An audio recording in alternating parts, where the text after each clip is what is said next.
Hi, good morning, everyone. My name is Shenyuan Hu. I'm the founder of Joint Commonwealth Fund, or JCF. JCF is basically a crypto index fund that aims to make basic income more universal for everyone. So we're a team based in Taiwan, but I hope to meet many of you from around the world. So we have this weekly live webinar, and apologies for today's change of schedule, which usually, the English version usually happens at 9 a.m. In the GMT plus 8 region, but we have changed, move it a bit earlier this time. Okay, all right. So let me just share my screen. So for today, what we're going to talk about is currencies. Actually, why so? Because we're doing a crypto index fund, so it probably pays to explain a bit why currency exists and why should you pay attention to cryptocurrency. So you might have heard of things like Bitcoin or Ethereum, the rising Bitcoin crypto boom in last year, 2017, where one Bitcoin was started with just $1,000 US, but near the end of the year, it rose to up to 20,000 US, okay, at one point. And now it's back to about 3,000 to 4,000 US per Bitcoin. So there's been a big boom and a big crash. But the central issue is, okay, what exactly it is, and is there any intrinsic value for Bitcoins or other cryptocurrencies? Okay, so let's talk about why currency exists. So you probably know that there are different forms of currency, as you might have heard. Actually, in the original, human society, what happens is people simply have different kinds of tasks. Like you could be a farmer, I could be, someone who makes clothes, and we're each good at what we do. So instead of both of us both have to, work for food and for clothes, it's actually more efficient if you just focusing on farming and I just focus on, making clothes, and we exchange what we produce. Okay, so item for item exchanging, that was the most primitive forms of economy that you can actually still observe that in some primitive cultures or aboriginal tribes. But then it's not easy to trade things like that, because sometimes things could be perishable, it could be heavy.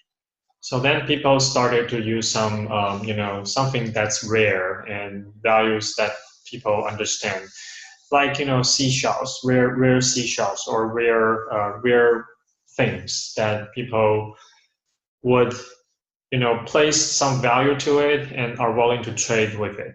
So that later, what that term was the gold, okay, and silver, basically precious metal. So because it's of limited supply and its value can somewhat be commonly agreed upon.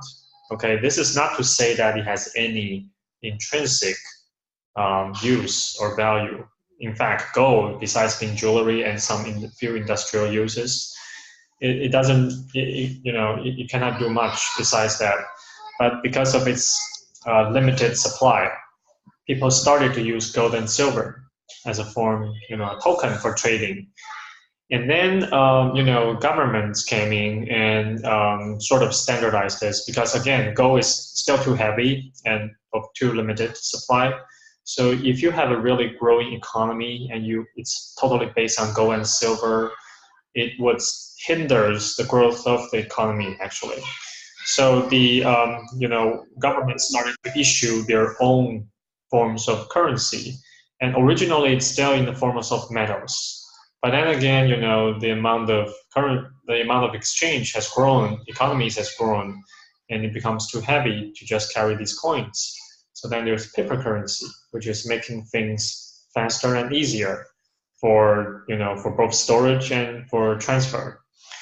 Now, this is actually a trend that has been moving. So what we're seeing is basically volumes are increasing because the economies are growing, but also the transaction costs, cost for storage, for transferring these currency or tokens of economy exchange.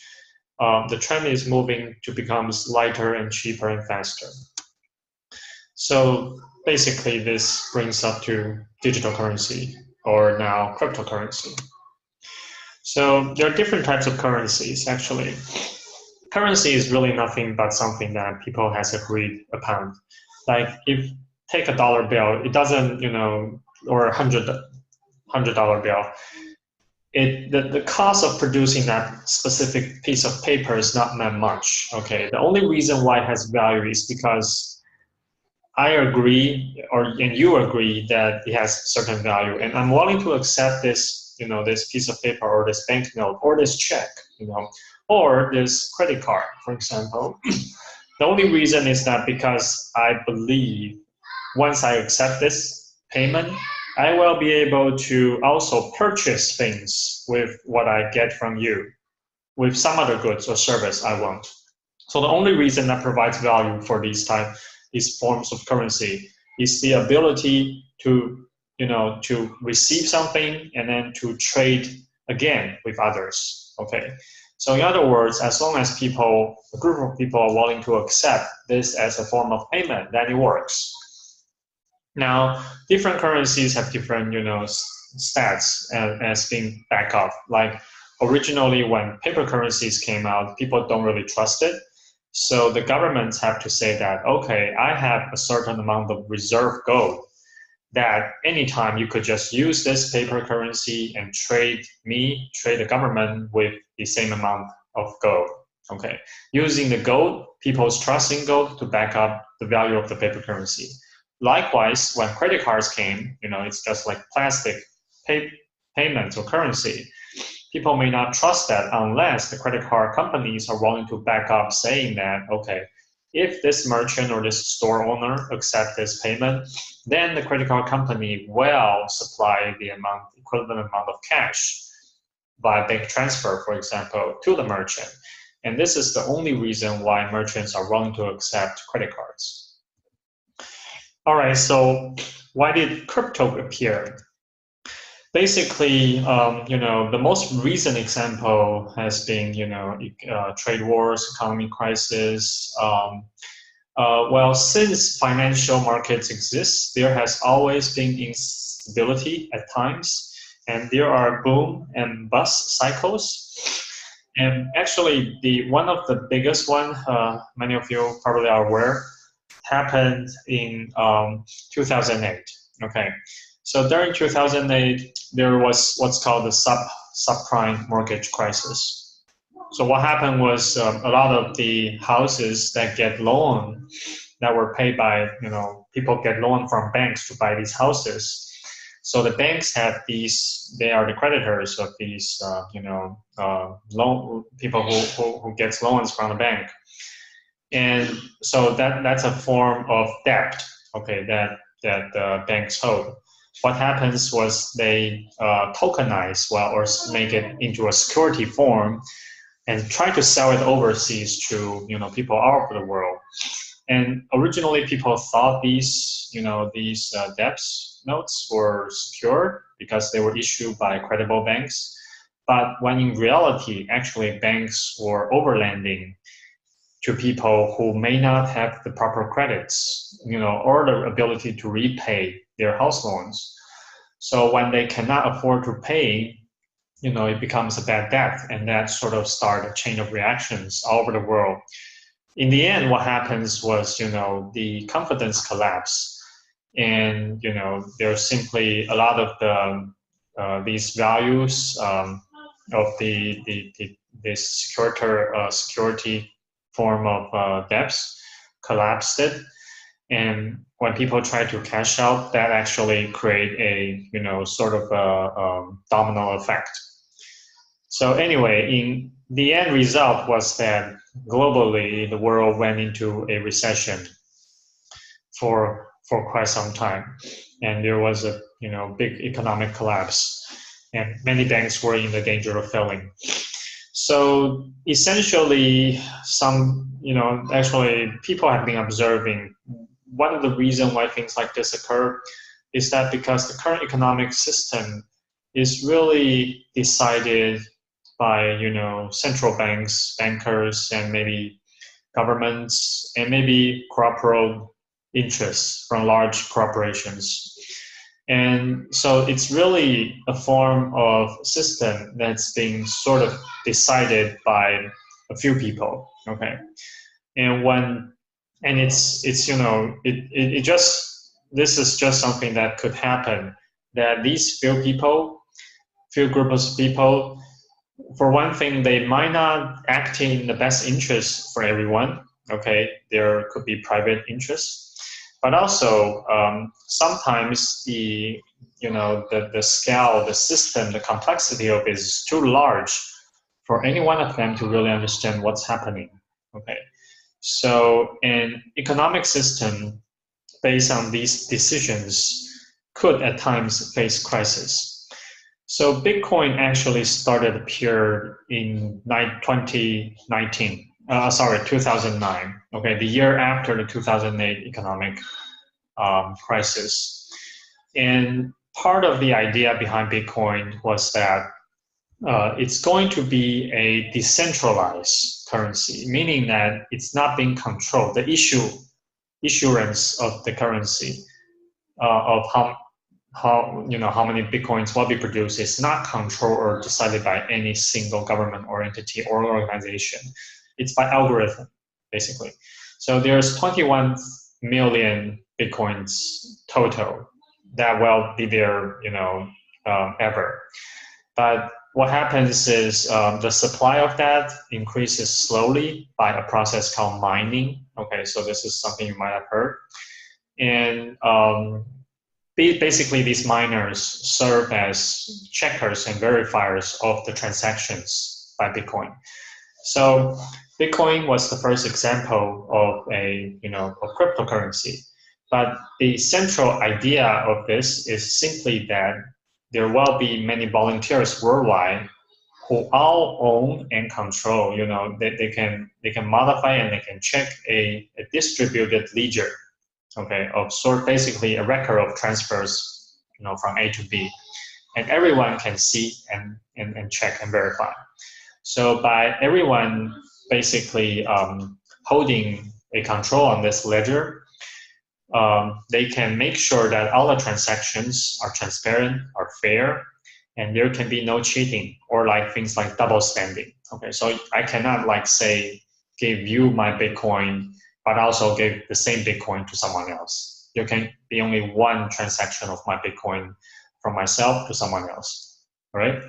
So what this does is it really solves one of them, not all, but one of the issues regarding the current currency system, which is that it will no longer be controlled by any single individuals, governments or corporations, or even groups of them. Okay, so everything else is really determined by supply and demand and market forces. All right, so one of the other ways to look at this is that basically we have to understand Bitcoin as sort of the evolution of currency, because for all currencies there are usually just three main properties. The first one is you can transfer, from myself to you. Okay, that's transfer. And the other is it has to store some agreed upon values. Okay, so like there can be $1, $10, or $100, fiat or paper currency. And also there has to be some way to track the transaction. With paper currency, for example, this is the dollar serves as a token of proof that who has this value. Okay, so when I give it to you, I no longer have it, but you have it. So you can prove that you have this value. And for example, for bank transfers, there's always records kept by both the banks, okay, that basically indicate who has this amount. So the same, all these three properties actually apply to Bitcoin. So Bitcoin really has all these three properties that serve as, currency. Now, the question is, can this be trusted? We have to break this into different issues. So essentially, one of the first issue is, is it safe? Because we heard a lot of hackers news, exchange being hacked, Bitcoin being stolen, for example. What happens is we have to understand what the mechanism essentially is about. It's cryptos are formed by basically having two addresses. One is called a public address, the other is a private address or private key. So the public address or public key, it's basically like an account number. Anyone can have and anyone can generate. But at the same time, its private key is kind of like the passport. The password. So if you have the private key, or then you are able to transfer that amount, any amount on that stored at that address to some other address or someone else. Okay, so the public address is the one like account to receive, but you need the private key in order to transfer out. So now the question is, who keeps the private key? Now, you can create your own what's called wallet and keep your private key inside a wallet and transfer. But when you have open an account at an exchange, let's say to buy cryptos, what happens is your private key exists and belongs on that exchange. So this is why you heard in the news all the time that such and such exchange has been hacked, certain amount has been stolen. What happens is because the hacker gained access to the servers of the exchange, they now have access to all the private keys of the users, and they could use that to transfer the amount or store the amount out. Okay, but so all the experts now recommend, if you really want to keep cryptos and make sure it's safe, what happens is you probably have to buy a USB disk like that and keep your private key inside. Okay, and so this way it will not be stolen by unless the hacker can hack into your USB disk. And if you keep it offline, meaning not connected to the internet, then it should be relatively safe. Now you might ask, what happens if the USB disk breaks? So right now these crypto USB, or sometimes they are being called cold storage, as opposed to the connected hot storage. These cold storage, you can recover the content by using 12 or 16 English words that you can keep on a piece of paper and store elsewhere. Okay, so by either keeping the password and the USB disk safe or the recovery phrases safe, you basically control the safety of your own assets. Kind of like be your own bank. Okay, now the other issue is the Bitcoin has crashed. So the other question is, well, it crashed. What happens is okay, sorry. So one thing, first of all, you have to know about Bitcoin and cryptos is that its inherent mechanism is based on a technology called blockchain. And so far, there has been none, hacking successful that could, that has endangered the system of Bitcoin. So since 2009 up to today, there has been no incident of Bitcoin itself, the mechanism itself, being hacked or become insecure, because it's being proven and protected by algorithms, by cryptographies, essentially. So the one last concern maybe about cryptocurrency is, well, it crash and becomes valueless. So you have to understand about the inherent nature about these cryptos. So for things like Bitcoins or Ethereums, they do have properties of currencies, and even like gold. Okay, so if you can understand the value of gold as a form of store of value transfer and of limited supply, then the same is with Bitcoin, okay, or Ethereum. But Bitcoin, in some ways, is a better go. It's easier to store, to transfer, to verify. You don't have to hire securities. You don't have to hire, have big trunks to transfer gold. You can outdo it much easier, faster, cheaper than gold. So Bitcoin, if someone has made an estimate, there's about 7.5 trillion in gold today. So even if Bitcoin just replaces just 5% of that, that will make each Bitcoin 50,000 US dollar per Bitcoin. Okay, so that's about 10 times than the current market price. Regarding other kinds of cryptos, it is possible that a lot of these coins right now, about 2,000 of them, could crash and its value could become zero. But there are more and more tokens or coins that's been developed that's actually backed by actual assets. In other words, you can think of it as traditional assets like real estates, or like rights to certain maybe copyrighted works. You can actually tokenize them and issue your own cryptocurrency that represent the rights or the value of these other properties. So with this form of cryptos, each coin is actually, or token is backed by some other assets, just like paper currency was backed by gold in the past. So that will also provide some